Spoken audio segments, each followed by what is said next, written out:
সবুজে সাজে বাংলাদেশ স্লোগানে ময়মনসিংহে বৃক্ষরোপণ ও বিতরণ করেছে প্রকৃতি ও জীবন ক্লাব।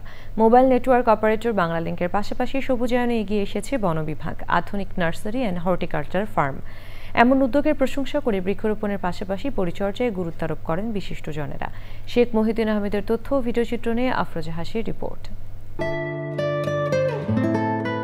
মধুপুর ও ভাওয়ালগড় সহ বৈচিত্র্যময় ভূপ্রকৃতির সমৃদ্ধ ইতিহাস ময়মনসিংহের। যুগের পর যুগ বনভূমি দখল ও নির্বিচারে প্রকৃতি ধ্বংসে বিপন্ন বাস্তুতন্ত্র। এই জনপদের পরিবেশ প্রতিবেশ পুনরুদ্ধারে বাংলালিংককে সঙ্গে নিয়ে জেলার বিভিন্ন শিক্ষা প্রতিষ্ঠানে প্রকৃতি ও জীবন ক্লাবের বৃক্ষায়ন।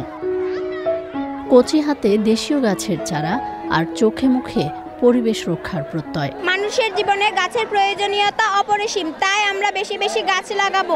গাছ আমাদেরকে ছায়া দেয়, অক্সিজেন দেয়, খাদ্য দেয়। আমরা সকলেই মিলে রোহিত বৃক্ষের যত্ন নিব। গাছ আমাদের পরম বন্ধু। থেকে আমরা যে ফলমূল পেয়ে থাকি সেগুলো আমরা খাদ্য হিসেবে গ্রহণ করি। গাছ পরিবেশের ভারসাম্য রক্ষা করে। নিজে গাছ লাগাবো, প্রত্যেকটা শিক্ষার্থীকে বলবো তোমরা কমপক্ষে একটি করে গাছ লাগাও।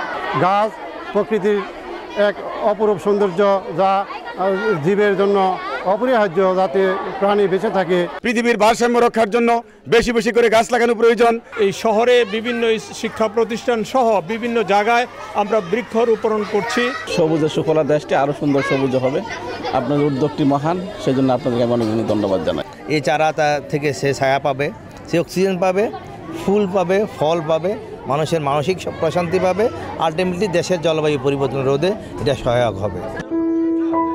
ভবিষ্যতে নিরাপদ আবাস নিশ্চিতে সবাইকে বৃক্ষরোপণ ও পরবর্তী পরিচর্যায় এগিয়ে আসার আহ্বান সচেতন মহলের।